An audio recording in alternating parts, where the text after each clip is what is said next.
Welcome to Gaming Daddies, the podcast where fatherhood meets the digital grind. I'm Jarrett Tedder, one of your 3 gaming daddies, and each week the 3 of us sit down and talk about the games we're playing, how we balance gaming and family life, and the big conversations happening in the gaming world. This week we're talking about gaming as decompression, how we use games to unwind, where that line gets blurry, and when relaxing turns into full-on rage gaming. We'll dive into the real conversations behind finding gaming time, making deals with our spouses, and keeping it healthy for everyone at home. So grab your controller or maybe just your 1 hour free peace and quiet, and let's hit start.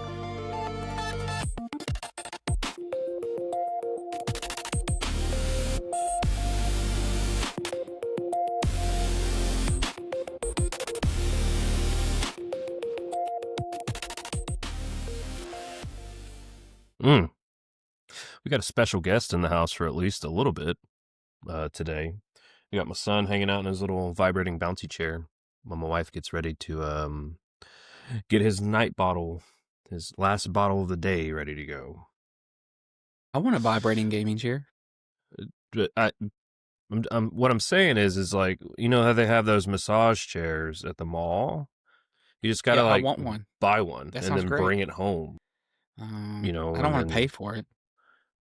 Okay, then borrow one for an extended period of time. It's not. Those things are heavy. It's not Too much steel. You've moved sectionals upstairs at 11:45 p.m. Yeah, but I had Chris here to do all the work. Okay, well, so. let me rephrase that. You made me move sectionals upstairs at 11:45 p.m. on a random Saturday night. It's fine. It's fine. Totally fine. So what's everybody been up to? How's everything going? You know, wrapping up the year, getting things ready, playing some games. Yeah, it Finally. was good to see y'all this weekend, by the way, even though it was for a very brief period of time. For those of you in the audience, you obviously don't understand, but I mean, like, you're not in the know, but went and saw family in Hot Springs this weekend, and went and hung out with the Tedders, as it were, for just a little bit. We got to go say hi, and picked up a only available at Costco, apparently, set of Fallout Jones sodas. And so, of course, I had my dealer provide. This will be the first time I've ever had one. And so what's the verdict? What's it taste like? I don't know. I haven't opened it. Like, this is the first one fresh. Are you going to do it? You going to do it live? I'm going to do it live. So as I'm yapping away, I'm going to open this up. Did you get the fancy bottle opener? Yeah, it came in. That was a surprise, like the little Vault-Tec bag, and then inside the little can opener in one of each of the bottle caps. That's really cool. So I got to hang out, with Tedder for a little bit. Didn't get to see Ellen because, she was rocking Ronan asleep and all that, and that was awesome. Then got to swing by old Jay's house there and picked up some Christmas presents I purchased for my sister, and got to visit for just a little bit. And those were a hit, by the way. Vintage Coke stuff is her thing, and she loved that. So that'll be good in her collection when they get their house built next year. So yeah, got to hang out with family and all that good stuff, and yeah, good times. What about you? Well, I got to see 2 movies, 2 of them, and that's 2 more than I probably get to see in about 4 months' time, from August to November. But we got to see Zootopia 2. Took the girls to see that. Ooh. And the family went to go see Avatar today. Ooh. Oh, Fire and Ash. Yes. No one. Yes. But I mean, how were they? 3 hours and 14 minutes or something like that. I do like the movies, but they're too long. They're just too long for me. And I'm sure some people appreciate it. That's probably my age showing. I just can't, just sitting for that long. I feel like, let's get to the plot. Let's get to it. Let's get to it. This is going on long enough. Yeah. But I mean, incredible graphics, and just like it always is. I mean, it's exactly what you would expect. It's eye candy through and through. Zootopia was fun. That was the right amount of minutes to sit through. That's the sweet spot. It was actually really funny. Nice. What is it? I think Jason Bateman, is the fox. He plays like he's the fox. Yeah. And I didn't know that through the first one. I think maybe I did and I forgot, but he's great. Huh. A lot of Jason great Bateman. character acting in that. Oh, yeah. The first one I enjoyed way more than I thought I would. And so I'm excited to see the second one with Nicole, and she's really amped up to go see Avatar. And I really enjoyed the first two. They are, I agree, on a little bit on the long side, but they're visual feasts. And Jimmy Cameron knocks it out each time. I call him Jimmy because we're friends. Yeah. You guys go way back. Way back, all the way to Terminator days. But I'm super stoked because the first teaser for Avengers Doomsday is attached to that. And are you a fan of the Marvel movies? Yeah. So absolutely. Well, it depends on what branch of it. Okay. Like, okay, yes. Up until Endgame. Yes. And some of the series. A little bit, but yeah, the movies that have come out since then, it's just no, yeah. I would agree. So how'd the teaser hit you? Excitement, for sure. Yeah, I mean, I don't want to spoil it for you. No. But there is a cast member coming back that could be a shocker. Exciting. It just depends. Like I said, I don't want to spoil it, but I do think that you'll enjoy it. And it's only maybe 45 seconds. It is very much a teaser. Stoked. Now, Marvel and the old Kevin Feige's doing a unique marketing strategy with this movie, which comes out in a calendar year. Yep. There's going to be a brand new teaser next week that's attached to it. That's different than the one that played. And then the week after that will be a new one. And so every week up until? Every week for the first month that Avatar's out. Changes out every week. So exciting stuff. I dig it too. Anyways, so moving right along. The verdict on the Nuka-Cola Quantum, by the way, Jarrett, is it's good. I like it. I can feel the rads. I can feel the rads coursing through my body. You should. But it's okay. Just take a Mentats or whatever it is, and Mentats, Radaway. Lower I think Radaway is what you want. Want. Mentats increases your intelligence. Oh, well, there you go. There you go. So let's just jump right into our topic this week, and that's gaming. Before we do. Okay. Jay still has not told us about his Diablo 4 experience. We're checking in. Diablo 4 experience. This is breaking news, gamers. Gosh, okay. I mean, what do you want to know? I got my Paladin to level 60, so so what I want to know is, like, is this your first Diablo game, or have you played the ones previous? No, I've played the other three. Okay. Continue. For sure. I mean, I know how the game operates, how it's structured, and how it's isometric or whatever you call it. Yeah. Sure.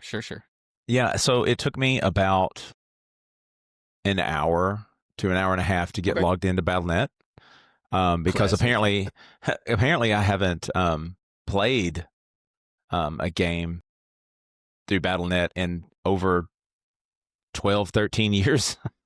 And I think that was World of Warcraft. I think was the last game I played by them that needed Battle.net in order to play. Mm-hmm. So it took me, I had to reset password and get it reconnected to Microsoft so that it would all function. And then when I finally got in, I played for about 2 hours. Okay. And God, there's so much loot. I can see how, just being the ADD and OCD person that I am, I'm constantly, dropping stuff, picking stuff. I mean, it's tile inventory. So, I filled that up in a hurry. So I just immediately started marking things. Of course, I've been playing Outer Worlds, so I do like to mark things as junk.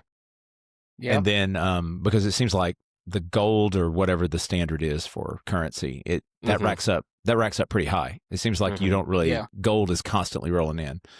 So I felt like maybe I'll craft or how that stuff works. I haven't got that far. I've made it down into the first dungeon back up. Yeah. And I think I'm level 5.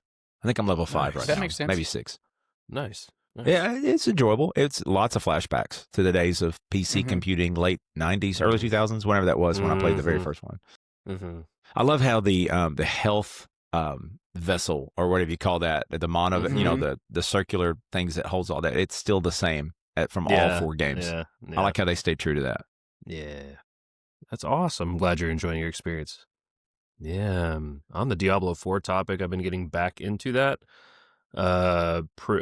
Just kind of getting, reviewing how to play it in my brain, and I pre-purchased Lord of Hatred, so of course I started the new Paladin class, and I'm about level 9 on that, maybe, and enjoying it so far. So, of course, not close to see how it really is.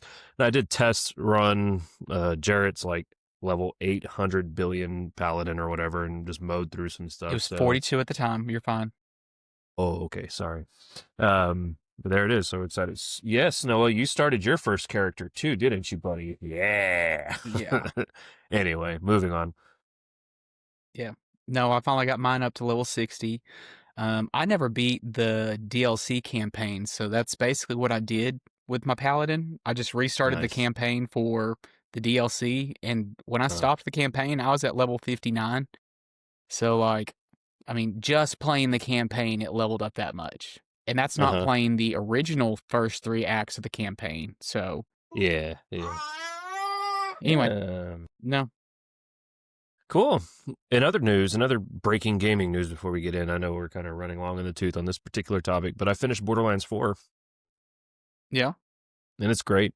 Yeah. It's great. Everything you ever wanted and more? It's Borderlands, that's for sure. And it's just as fun as it ever has been. I will say this. Don't worry so much about side missions and stuff before you finish the main campaign. Because no matter what you do, the main campaign trajectory, like the enemies and stuff, will either be at your level or a few levels higher, no matter what you do. So just kind of play through the campaign, enjoy the things, and then go back and do your side missions and stuff, because you'll have, you'll need that experience for other stuff that you do end game. So there you go. Or post game, I should say. So anyways. That makes sense. Yeah. All right. So you ready to get into this thing? Yep. Let's do it. Okay. So today's or this week's topic is gaming is decompression and when it turns into rage. So just to kind of open the box here, what games are we currently using to decompress? And are we playing these things to relax or to escape? Jay? Like I've mentioned before, it's been Outer Worlds 2, Assassin's Creed Mirage, which I finished up just a few weeks ago, and then, of course, Diablo 4. Those 3 have been rotating through those. Not so much Mirage anymore. I did go back in to see if there's anything that I really wanted to go, maybe some side missions just to get some extra points. But once I started roaming through the sands, I just thought, no, it's Outer Worlds. Outer Worlds 2 has consumed a lot of my time. Nice. That's exciting to hear. Yeah, it's a great game. I mean, again, if you like the Fallout games, I think if you've played the first one or you've played Fallout and you've never played them, I think they're hitting the sweet spot. It's open world, familiar mechanics. There's no pressure to rush it. You can just take your time through those games and just put on the headset, wander around, do a quest, chill out. Yeah. That's me. Okay, cool. What about you, Jarrett? It's definitely on the list. So basically Ghost of Yotei. And then when we saw the, expansion of the Paladin, I jumped in that and burned through an entire day playing Diablo 4, but now that I've hit the end game stuff, I'm kind of like, all right, I don't know that I want to min-max my character, so I jumped back in this morning to Ghost of Yotei. So anyway. That's good. Where are we at with Ghost of Yotei as far as your enjoyment? Has that changed at all since we last checked in? So I mean, it's been 3 weeks since I played, so it was weird jumping back into it. And I didn't really get to spend a whole lot of time, maybe 30 minutes on it this morning. So, I mean, I just had to remind myself how to play, do a stronghold, kind of just remind myself of the game style. And so luckily I jumped back on pretty quick. So I was like, okay, we're good. Nice. But no, I'm still enjoying it. Just gotta, wrap my head back into, okay, I've still got another 50 hours into this game. So. Ooh, yeah. So, so Jay, would you say your Outer Worlds 2 is your game that you're playing to relax or to escape, or is that a mixture of both? I mean, you're enjoying it quite a lot. I think there's a fine line between relaxing and escaping. Relaxing is like, I don't know, booting up a game to unwind after work. Maybe 30 to 60 minutes, maybe an hour. Yeah. Logging off, feeling lighter about my day, and then escaping is when you need the game to avoid stress, I think, and the responsibilities of just life. Truth. Most of us are probably sliding back and forth, depending on the week, the day, the season. It's downtime right now. So yeah. Well, so how would you classify Ghost of Yotei, Tedder? Is that your relax or escape or both? Yeah, I think it's both. I think it's relaxing to escape. Just escape the world, immerse into a different world. Even if I don't see myself particularly as that character, it's still, kind of having that mentality of I'm not in 2025 America, so and maybe I'm overpowered, superpowered, whatever it is. Yeah, I guess. My gosh, dude. We're struggling tonight. He's very chatty. I'm sorry if that's becoming a distraction. No, I just heard Ronan yell from the other room. Oh, nice. So I'm currently bebopping between I think I'm kind of in flux right now. Like I said, I've been doing post game of Borderlands 4. That's obviously tuned down more because I've finished that campaign, so I'm a little less playtime that's going into that. I think I'm starting to ramp up playtime into Diablo 4, to really get back into it. And then I've just picked up Balatro again the other day. And if you've never played that, that's a really cool poker-like, rogue-like game. That's like, it's really, really fun. And your goal is just to create high-scoring hands and clear the goal and move on to the next round. And, as you get further along, the big blinds at the end of each level are, they have different modifiers of what you can and cannot do or whatever. And it's really quite relaxing. Yeah, and as far as all that's concerned, I don't know. A lot of my gaming is to relax. I mean, I don't know if there's anything that I play that's necessarily to escape. I just find gaming in general good relaxation for me. So, but that might change as we continue on into this episode here. So, gentlemen, what defines or what classifies calm gaming versus stress gaming, Jarrett? I think it depends on the game. I think for me, it also depends on where I am in life or the situation. So if I'm already having like a stressful week or stressful day or whatever, then I'm already approaching it in a stressed state of mind. I think calm gaming for me is like, you think cozy games or whatever, but even those can be stressful sometimes too. I mean, when you're looking for a random drop or you're trying to farm something. So, yeah, I don't know. I guess any game is technically stressful with the right settings. That's why I put everything on story mode and turn all the accessibility options on, and I don't do quick time events, and so because those are all rage inducing. What about you, Jay? Calm gaming for me is story driven, exploration based, familiar games where, losing doesn't feel personal. Stress gaming, I would say, is competitive.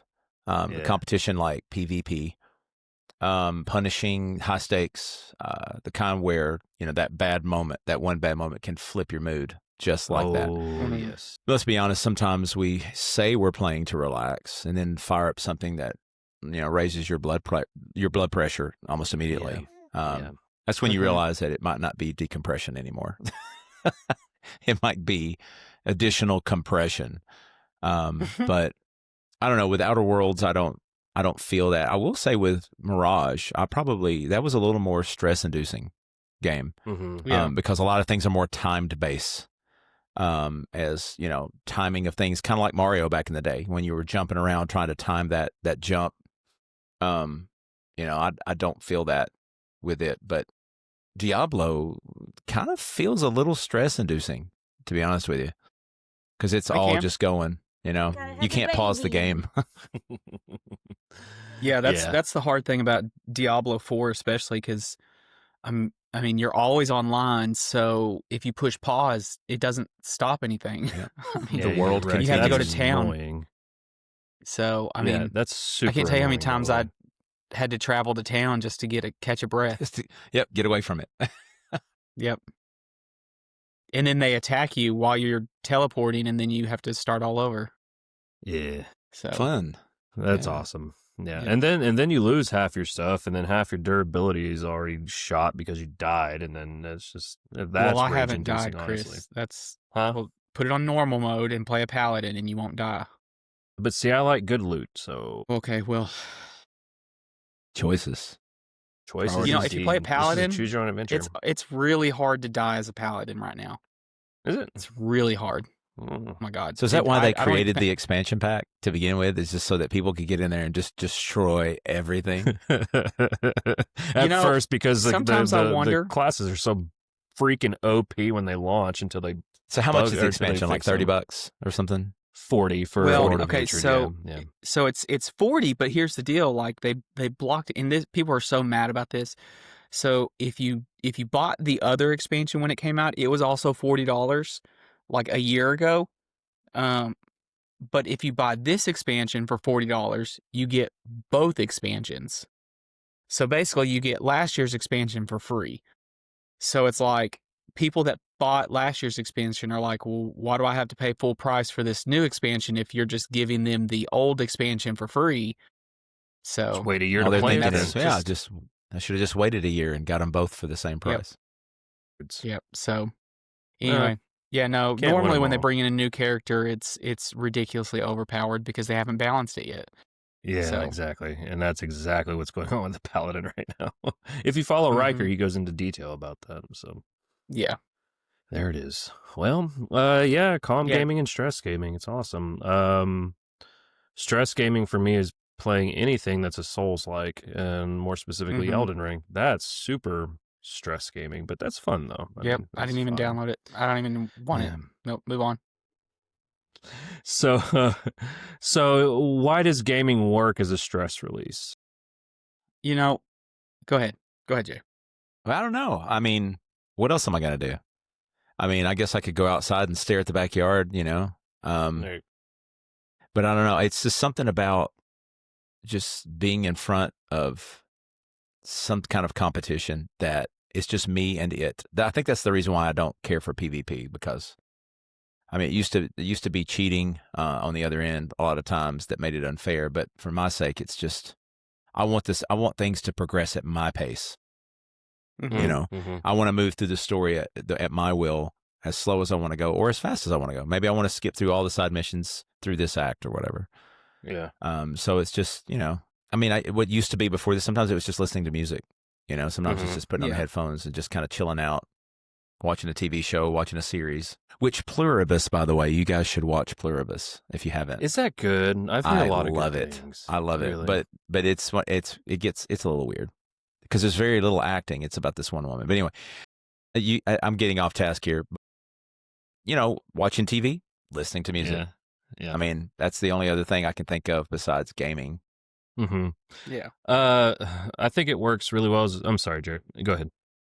No, you're on a roll. Go for it. So like I think just to kind of offer a different perspective here, it works as a really good stress release. Is that it's different when you're gaming, you're doing stuff that's outside of your normal routine, and not that anything I do in my normal routine, like cleaning or taking care of my wife or my child or doing work related stuff or any of the normal day-to-day life stuff is stressful. It's certain like work stuff can be, but like when I'm gaming, I'm participating in something that's outside of my normal routine, meaning like the game I'm playing, the things that you do within the game, the type of game that you're doing. So immediately for me, that's just stress release right there. It's my break to shut off the normal life routine.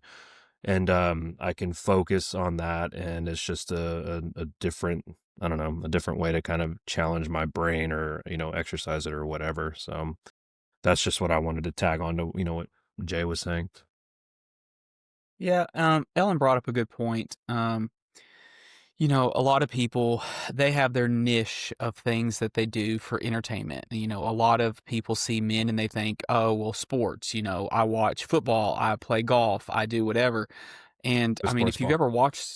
if you ever watch one of them, they get pissed at whatever sporting event they're either participating in, coaching, watching, or whatever. And it's just like, well, why do you enjoy doing it if you're getting mad at it? Yeah, it's the You know, same it's kind thing. of the same thing for Yep. it's the same thing for video It's the games, exact same thing. um, whether it's we're wanting justice for whatever it is that we're doing, whether it's our character went the wrong way and died on accident, if it's, we're doing something that's a little too challenging for us. So like we're mad at the challenge, but at the same time, we don't want the easy way in, whatever it is. Yeah. Gaming in general is the same thing that people do with sports or any other hobby or activity. It's taking their mind off of the task that they normally do, the task that they Mm-hmm. are responsible for, and putting us into a different world, to a different task of responsibilities. And it's something that we enjoy. If we don't enjoy it, then we normally jump off of it pretty quick. Mm-hmm. I think that's what makes gaming so, universal for everybody, is there's such a wide variety of games that anybody can find their niche. Everybody's saying I'm a gamer. Well, not all gamers are the same. Some people like sci-fi games. Some people like RPGs. Some people like sports games. Some people like, like you like those card games. I hate card games. So like, I will never Yeah, play that's fair. Balatro. Yeah. Another one, Chris, you need to look out is Monster Train 2. I I heard that was have really good. Monster Train on my phone because it was free, so I went Okay. ahead and downloaded Yeah. it. I just need to start it. Yep. But I've heard good things. So. Anyway. So, I mean, gaming works as a stress relief because, it's some way that we can either, remove the responsibilities that we have currently going on that are taking up mental time, mental space, or whatever, Absolutely. or, it's something that we're able to get our frustrations out and put them into something. Some people hit stuff, some people go boxing, some people go to the gym. And not one three of us three is ever going to go to a gym unless it's in Pokemon. So yeah, you're exactly right. It's super important, and I mean this goes for any stress release hobby that you have or activity that you do. It's extremely important to have that as part of your thing that you do, hopefully daily, but at least several times a week, because you need that. You need that, and then once you're done with that particular activity, you feel more refreshed, get you a good night's rest, and then you're back to operating close to 100% the next day. Yeah, super important for us, and like in our circle, gaming is our stress release, so that's cool. So, what are some really cool types of decompression games, at least in your own individual opinions? Okay. I mean, keep going back to Outer Worlds because it feels like it checks all the boxes, man. You guys have got to play this game. But some that I've either messed with myself, played, or just watching the kids play, like Sims. You can just sit there and it's low stakes exploration. You just jump in there, you can be brain dead and things can just be carrying on and it's not that big a deal. Yeah. You're not always trying to win, those type of games where I feel like it's just being in the game, Starfield, for example, was kind of a cozy game after I got going for a while. And then it just turned into just a lot of the same old.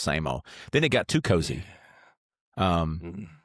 So I like to be able to mentally clock out of a game if I'm going for cozy.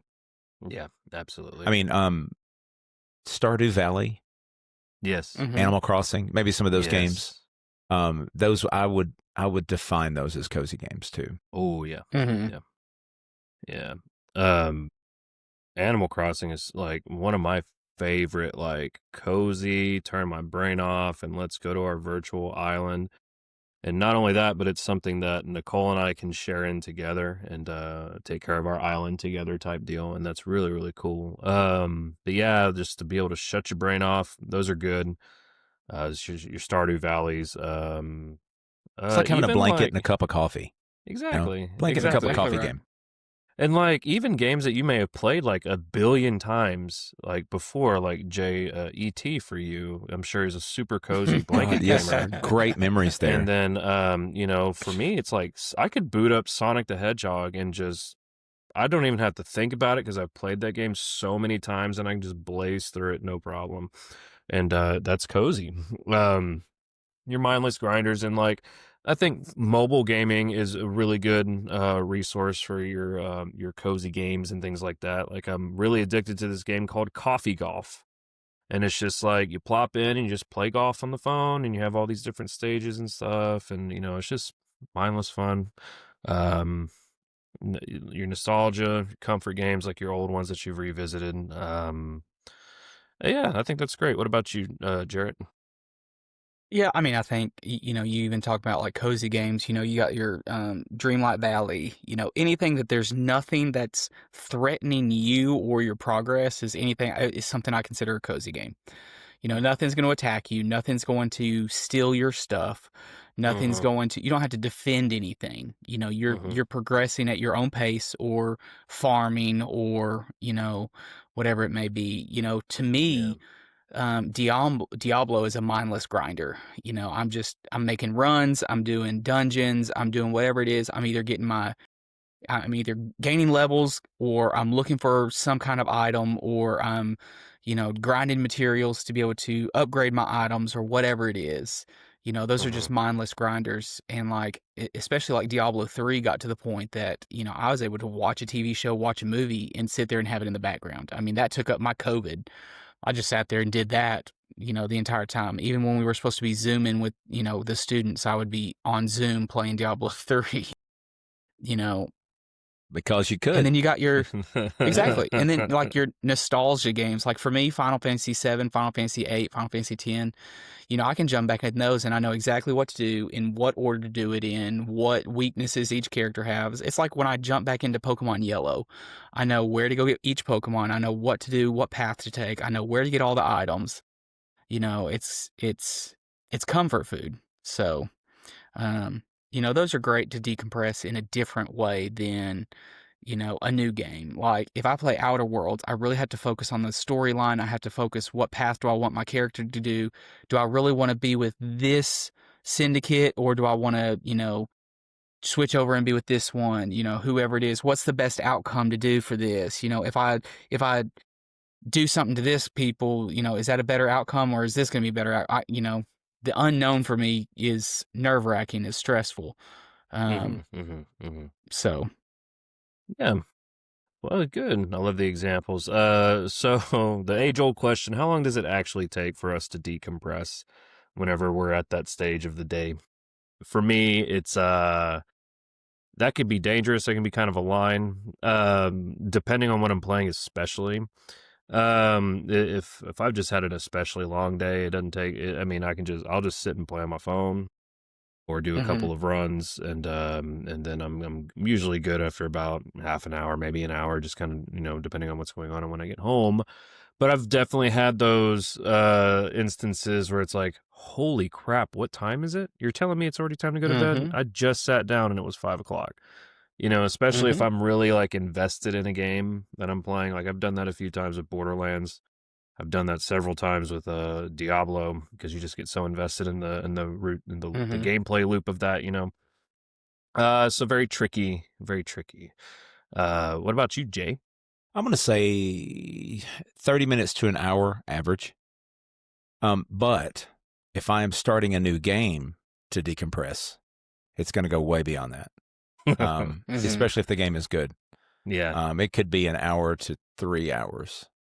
Even on I try not to start a new game on a school night or a work night. I really do try not to do that. I've not been very successful at it, especially if it's something I'm looking forward to. But 30 minutes to an hour, I would say on average. If I know, like if I've already gotten through the the prologue. Yeah. And I finally got into now the game started, kind of like a Mirage that I told you about, 3 hours later. But after I've started the game, I would say 30 minutes to an hour. Yeah. If it doesn't have a character creator. Right. Then we're looking at 3+ hours. Yeah. At least. What about you, Jarrett?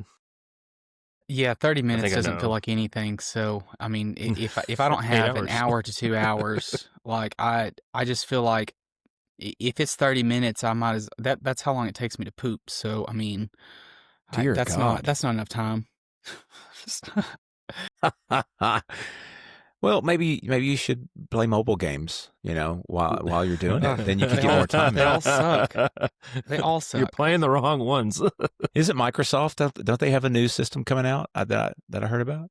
Like Xbox? Is there going to be some type of portable Xbox like thing? an Xbox refrigerator? Well, There's there's been the an Xbox ROG. refrigerator in No, your he's bathroom.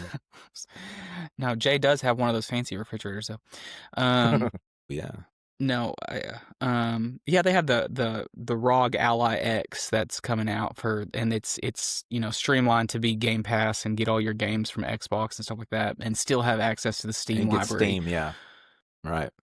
But I mean, I have my PlayStation Portal, and I like anytime I need to play in the living room, I play in the living room. I can't play. My bedroom's just far enough away that the internet's not great, so I can't really play my Portal in the bedroom very well. The internet kicks out because it streams straight from the PS5. So, yeah. And I like that's what I did with Diablo is I played on the Portal.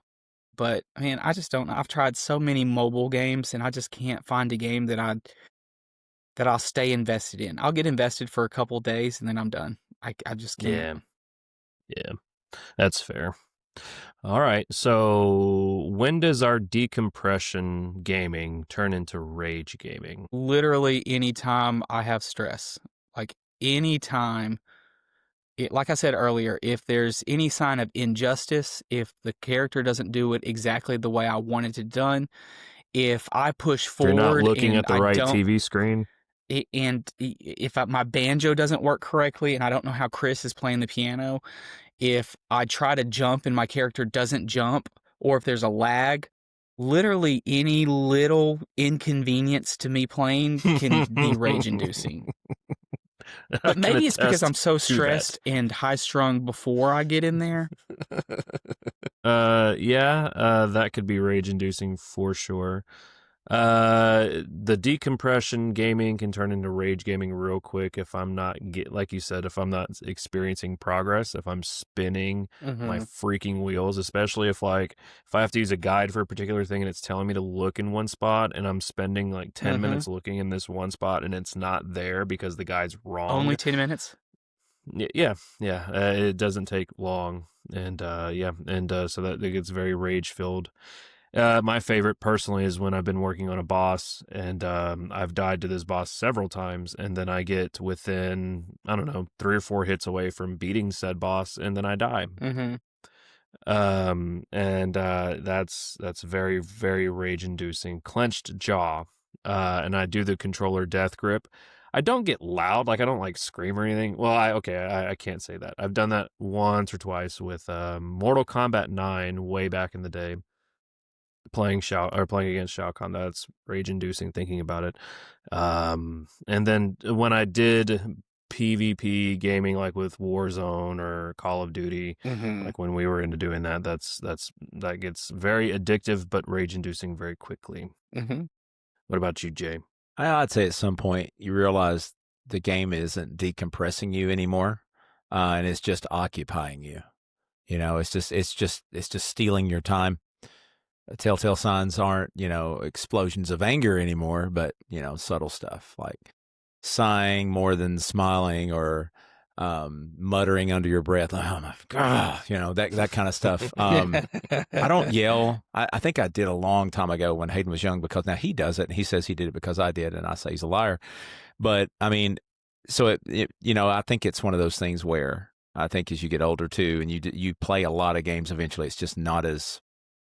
It's just more like, the moment where you should have turned it off 10 minutes ago. You say that to yourself. I should have just been done.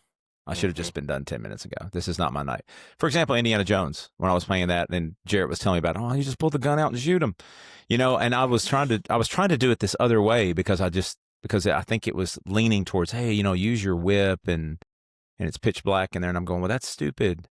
And I spent a whole day trying to kill that thing that was down there in the tomb, and it's like, just pull the gun out and shoot it, man. I killed it with one shot. So, Well, and to be mission fair, over. Indiana Mission Jones, accomplished. they really don't want you to use the gun, and like you forget that you have it. Right. Yeah. So, no, I get it. I've been there. Awesome. So gaming while parenting. When do you game while you're parenting? Is it can you do it during, the regular daytime hours, or is it something more that you do while your child is either napping or already in bed, put down for the night, like at the end of the night before you go to bed? Jarrett, since you have the newborn, or not the newborn, but the 1-year-old. Yeah, if he will go down for a nap, then I can do it during the nap. But we're talking about like an hour to an hour and a half, and that's more stressful than, because at any point, if he starts crying or screaming, I have to be able to stop what I'm doing. If I don't have a pause, if I don't have a way to get out of the game, then it's stressful. So normally I don't even try to start up a game until he's gone to bed.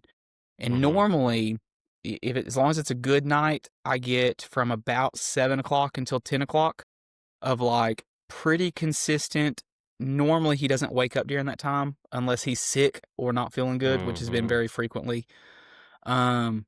But even then, I'm so exhausted from the day that most of the time I don't get to play because I can't. You just don't have it in you to do it. Yeah. Yeah. So no, it's definitely has to be. I have to play the. Can I game while you watch them? So Yeah. And thinking about this, I don't know, like I don't really have a particular time. Again, it depends on where my energy level's at by the time I get to the fork in the road where I can. If I'm just too tired, I'm like, ugh. If it's tiring to me to like think about booting up the PC or the PS5, I'm like, I think I'll just stick to my mobile gaming for tonight. yeah. And then like, we kind of pass Noah around. I'll hold on to him and just so I can hang out with him or whatever, and play with him, or we'll put him in one of his like his walker or his bouncy chair or something. She'll hang on to him just to kind of spend time with him, whatever. He's only like 5 months old still, so he's not real difficult to kind of navigate around. If he's chilling and biting on something, he's happy. And if he's sleeping, he sleeps really well. So when he naps, we can pretty well go about what we want to do, watch TV or whatever. And then when we put him down for the night, he's out, he's done, and we can kind of do that same thing again. So I guess if I had to categorize it, it's like sneaking in time. It's kind of like sneaking in time. Like I'll because I have my little mini setup in the living room, like next to the recliner. I have my little TV with my PS5, so I play while I'm in the living room. That way, I'm not away from Nicole the entire time. I feel like I'm isolated from her. So if something pops up while I'm gaming, it's like, okay, pause, take the headphones out, and then go do what needs to be done or whatever. Or I can put it in rest mode as quickly as possible, and then just go back to it whenever. Yeah. So that's pretty much that. About you, James? Well, Jessica's never really been that much into gaming, so I'm just going to try to speak for most parents. I know that gaming becomes like a night owl activity by necessity. It's a lot of times it's not by choice. It's just something that's when you get your time. And after I remember when our kids were younger, when they would go to bed, it felt like that's the approved window. They're in bed. There's no interruptions. There's no guilt. But sneaking in time during the day, sometimes it hits a little bit differently. Even if the house is quiet and there's that mental checklist that's running through the backgrounds, laundry, emails, trash, lesson plans tomorrow. That tension alone can change gaming from relaxed to just rushed. So sometimes it's kind of like, oh crap, I forgot to send out the notification in the band app for this week. I've had that hit me in the middle of a game before, and I'll be in the middle of something big. So it's not necessary. Sometimes it's just work can go through your mind, especially if it's on a Sunday, where a lot of times that's where I try to get my gaming in, is on Sundays before the work week begins. Sure. So how can we use our gaming experiences as parents to kind of teach our kids and use that as a teachable moment for what's good gaming behavior, like what's good gaming habits, like how can we use that to our advantage when parenting? Jerry? Jay should probably do this one. Okay, well, like, Jay. you're talking about like playing with kids, playing with them. Yeah, and even versus, like, when they're playing by solo yourself? gaming, like, yeah, I mean, Well- like that, and like solo gaming, like what's too much, like how do you game responsibly type thing. I think gaming with the kids is a completely different experience than gaming alone. I mean, you guys will figure that out. But when you do play together, it's really not about progress or efficiency in how you approach the game. It's just about connection. It's about doing something together. You let go of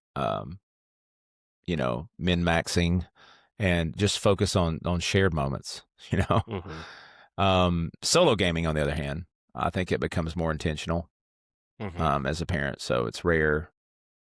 So it needs to count, when I got this is my time. And maybe it is only an hour. Maybe it's an hour and you only really do get 30 minutes.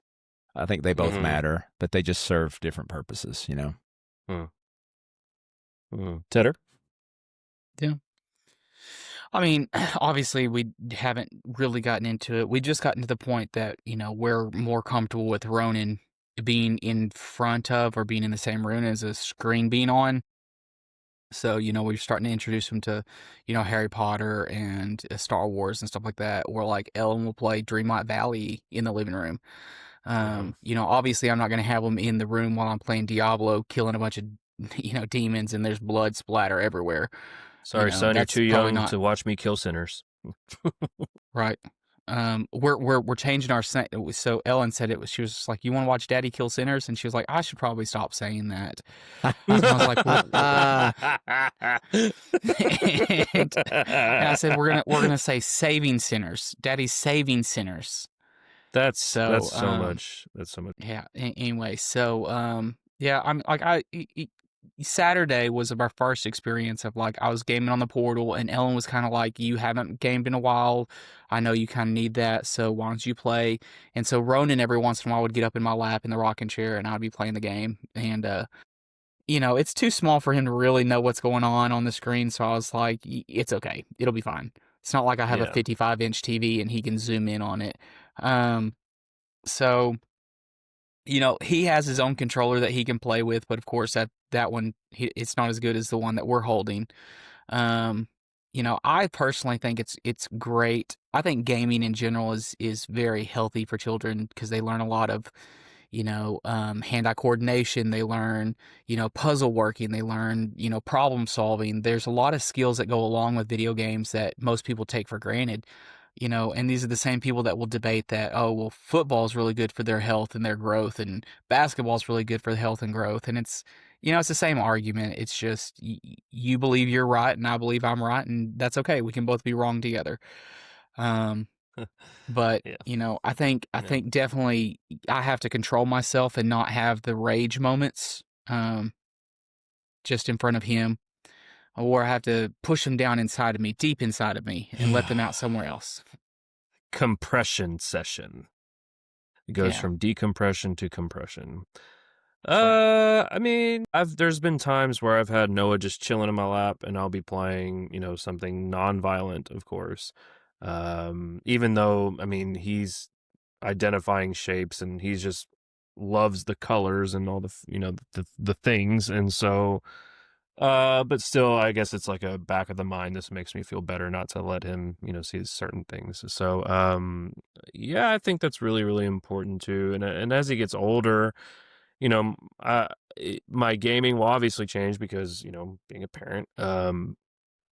But I would like for my child to be a gamer like his old man and his mama, but there's a possibility he may not be. But if he is, I got to model the type of behavior that I want to make sure that he has too. So like, I don't want him to become an unhealthy gamer where that's like he wakes up, games, goes to sleep, wakes up, games, goes to sleep, wakes up, games, goes to sleep, and then so. But I'm kind of like that sometimes where I can get into these long sessions of play. And so as he gets older and he starts to do things like that, I got to make sure that well, if I want him to still go and appreciate the grass outside, maybe I should put a limit on myself and then, play with him, Yeah. play games with him and then, kind of teach him the ways, as it were. And so he grows up to be a responsible gamer and game responsibly, Sure. and save the sinners, save the sinners. Yeah, don't kill them. So, spouse conversation, you have it Mhm. labeled AKA the deal. This should be an interesting topic because I've never really thought of this. So how do we communicate gaming and gaming needs and all that kind of stuff with our spouses? Oh, who wants to take this one first? I don't know who to call out. I mean, Yeah. I can start. We've had a lot of conversations about kind of what our needs are. We've gone through, marriage counseling and stuff like that to like, how do we become more efficient with our communication? How do we help share, what our needs are? Men, we don't really talk about our emotions and our needs. Um, but part of what makes us healthy and having healthy relationships is, hey, this is something that I need to do for me, and this is healthy for me. And they can, bring up the arguments or whatever. And it's important that, we don't get defensive or anything, but have that open communication. Um, and so, like, the big thing here is, communicating with the wife and letting her know, like, hey, the things that you do enjoy when you mindless scroll, when you watch your TV shows, whatever it is, and I'm lucky Ellen's a gamer, so she gets it. Mm-hmm. But, there's times that I need, this is what I use to decompress. This is what I use to help whatever it is that's going on in life. This helps me kind of let go of that and move on to something new, even if it's for a little bit of time. Mm-hmm. So being able to have those conversations and say, hey, this is what I'm into. This is my hobby. I need time for my hobby for myself. Otherwise I'll implode. It's the same thing in not just being one-sided about it too, but also saying, what do you need from me? And how can I help you have the same mental health that you're trying to accomplish for yourself as well? Mm-hmm. Mm-hmm. I definitely agree with that. That's super important. The open lines of communication, and that's probably something that may not happen right out of the gate, and that's something that you have to kind of navigate together. And even after you've had the conversation and you've kind of agreed upon things or whatever, a little ways down the line that may fall apart. So you may have to like checkpoint and then kind of regroup and then progress forward again. Mm-hmm. And with Nicole, I mean, luckily she's a gamer too. And so we kind of, I don't know, we never really had like a conversation of, hey, this is your gaming time, this is my gaming time, this, that, second, and third. We just kind of navigate that as we go. And like she likes to play on her phone a lot. Like her main source of gaming right now is on her phone. But even when she plays on the Switch, like she's like, I'm gonna play on the Switch. I'm like, all right, cool. I'm gonna hang out with Noah and we're just gonna do things. And so I hang on to him. And then if I get him down for a nap or something, then I'll make sure I'm taking care of, the house like I normally do. And I'll go wash the bottles, which is not as terrible as people put that out to be, by the way.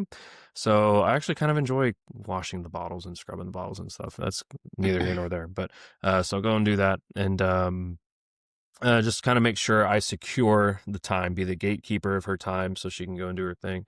Mm-hmm. And then, like I said, I'll get my gaming in just as naturally through the day, and I'll play for a little bit, put it down, go and do stuff, come back, game for a little bit, blah, blah, blah, rinse and repeat. But that's because my setup's in the living room. So, but there have been times, where she'd be like, man, I'm really stressed. I really just want to watch my show or I really want to play my game or whatever.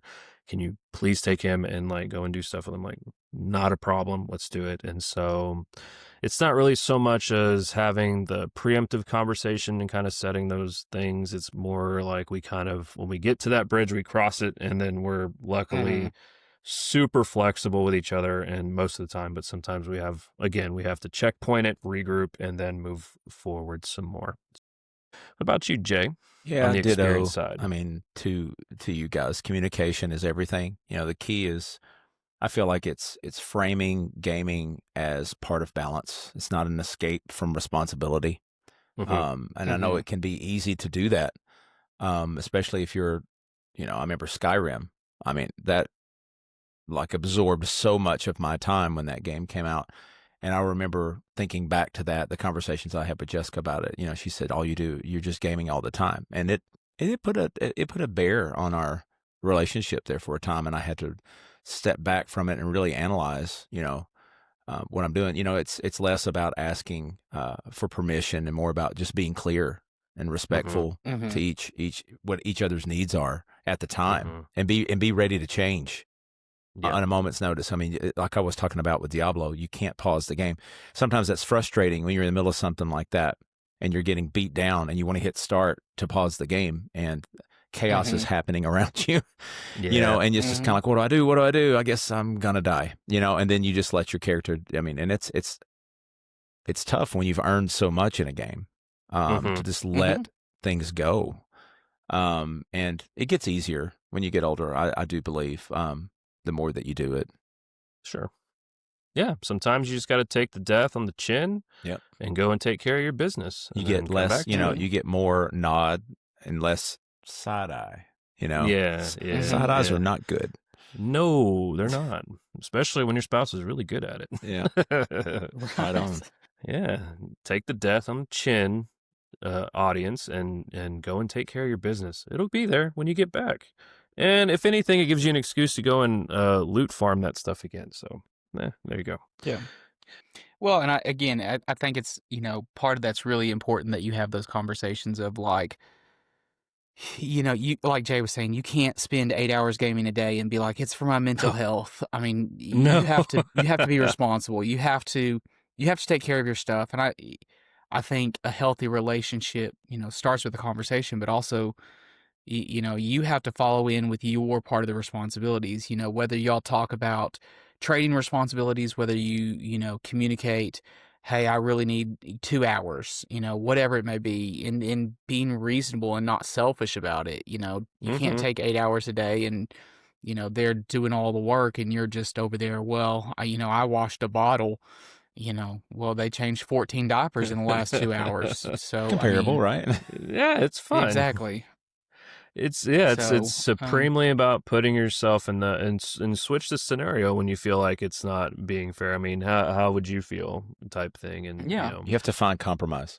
Exactly. Compromise and be freaking flexible. Like it's you know, make it work, you know, it's fine. And it's not hard when you really get into it. And once you're in the flow of it, it's actually pretty easy. So it's not bad. I mean, easy is the right word for it. I mean, good for you, Chris. I'm glad it's easy for you. Sorry, story mode. I apologize, story mode. I got to use the correct vernacular. Yeah, I think that's a great conversation. Interesting stuff because I never really thought about things like that either. So, do you guys? Well, I don't know if. Do you set boundaries and expectations for yourself? And just to add, like when you're gaming, like when you're decompression gaming, or when you're like, or even I guess stress gaming, if we want to top that in there. But like, do you have like before you boot up, do you say, okay, if I die 84 times to this one boss, I've got to call it. And then okay, but I want the 85th time. No, 84 has got to turn it off. Okay. And so do you set expectations and boundaries for yourself when you're doing this stuff? And to add on it and to make it more interesting, do you have to help your spouse set those boundaries and expectations too for them? Because they get that way. Tedder? I mean, I don't think I have to set boundaries for Ellen. Ellen's pretty good about, you know, when she feels like she's done, she's done. You know, if anything, it's the bedtime boundary of like, okay, Ronan's going to get up at 6 o'clock no matter what happens. Or like this morning he was up at 5:40. So like, you know, even if we're having a really good gaming session at night, we've got to have that hard deadline of if we don't go to bed now, we're not going to get any sleep. So I think definitely the time limit of, you know, by 9 o'clock, 10 o'clock or whatever, it's got to be shut off. Maybe if we're home alone or we know that we've got the next day or something, maybe we can push that a little bit more. But yeah, by 9 or 10, we've got to be done.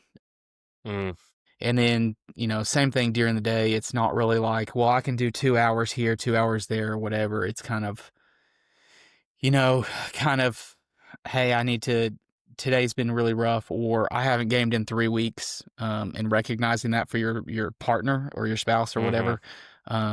And like Ellen played Dreamlight Valley today, and so I was kind of watching Ronan, and she was like, "Are you mad at me?" And I was like, "No, I'm not mad." She was like, "Do I need to turn the game off?" No, you don't need to turn the game off. You can play the game. I played the game Saturday. You can play the game today. It's okay. Yeah. Like, so, I I'm think like just that with again Nicole. having It's fun. having those conversations. But yeah, no, definitely the only boundary that we really truly have, aside from like, hey, let's not put blood and guts and dismemberment on the screen while he's so young, and probably not other graphic things on the screen. But then just we've got to go to bed because he's gonna get up in the morning. Yeah. I don't think I fight the time limit thing so much because I just get tired around, like I consistently get tired around a set time every night because of, I have to get up at like 5:30 in the morning anyway. So, I don't fight that with gaming so much. It's more, I think we fight that more just watching TV shows or like a movie or something, like, especially in a series that we're really invested in. Like we just started Fallout Season 2 tonight. And of course, it only has the one episode I forgot about out. that. Yeah, dude, go watch it. I've heard it's great.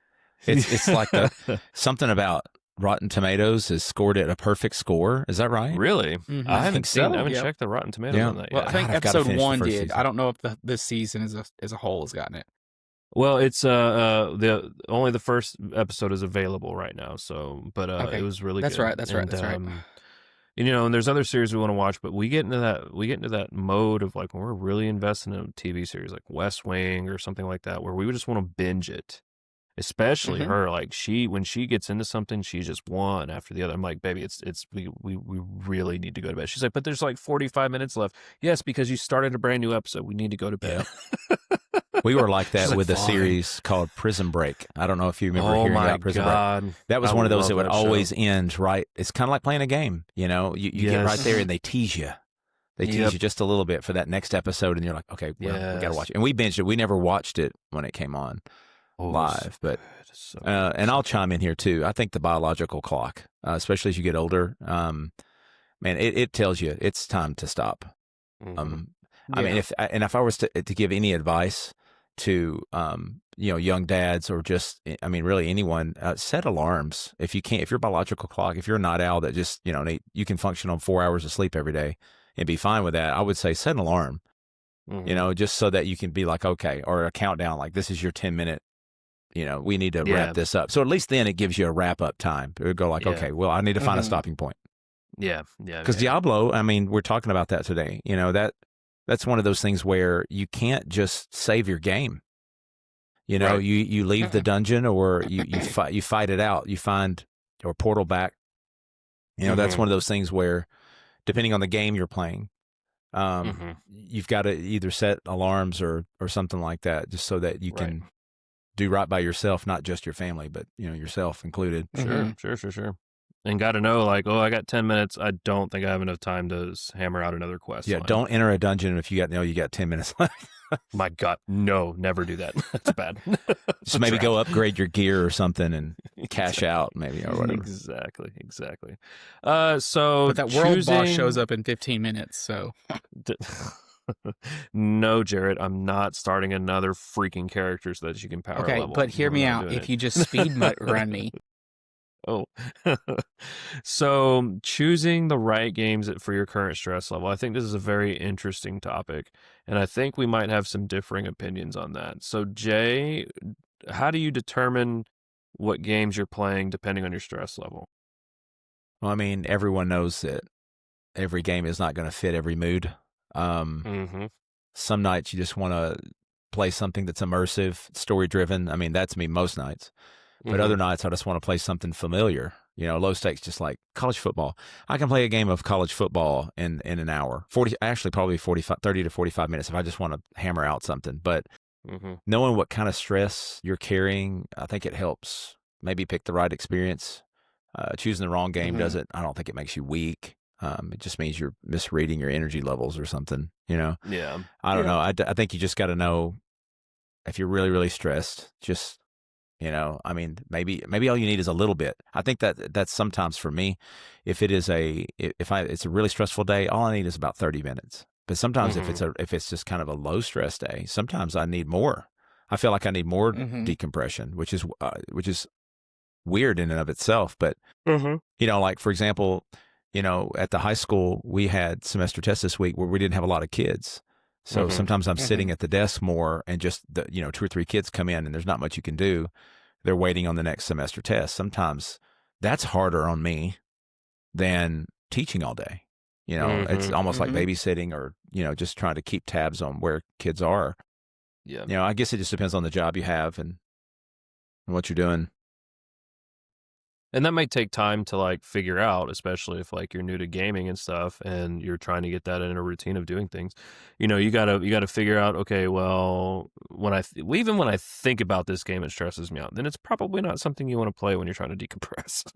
And just kind of figuring out, okay, I can do this in this time, and like, oh, okay, I feel better. I feel pretty good after completing my gaming session. So I'm gonna keep this in the tank and keep going with that. What about you, Tedder? Yeah, I'm not really like you, Chris. I can't really jump from game to game.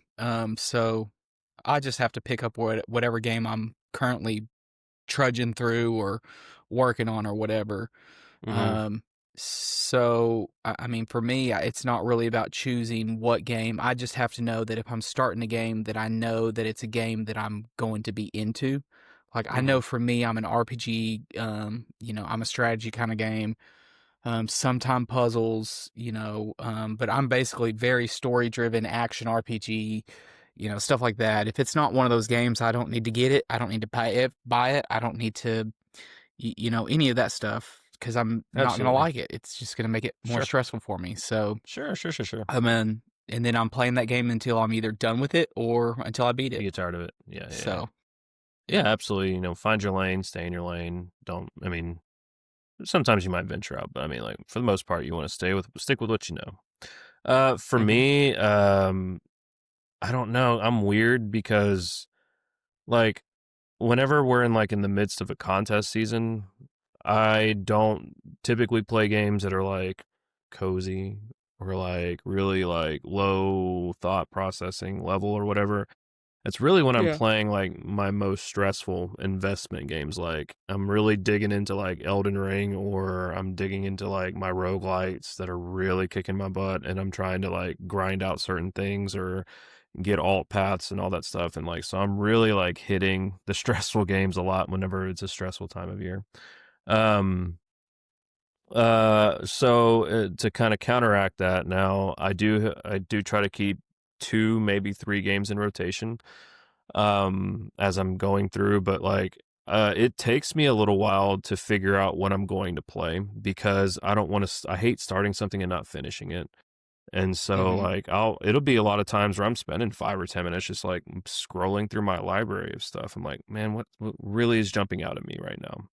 And then I'll download it and I'll go with it. And then that's what we're doing. So I'll have a really high stress level game to invest in. I'll have my, puzzle game or whatever, and then, something fun to play just to kind of blow off some steam. But I tend to kind of operate in the opposite depending on stress level there. So there's that. Is there anything else we want to touch on this topic? I feel like this is a really good discussion this week. Yeah. Decompression. Yeah, I think it's important. I mean, it needs to be part of your relationship goals. Being aware for your family's sake. Because, I mean, I went down that path, like I was telling you about with Skyrim. That was, 15 years ago or something. And I remember, binging that game. I mean, I just couldn't put it down. It was so good.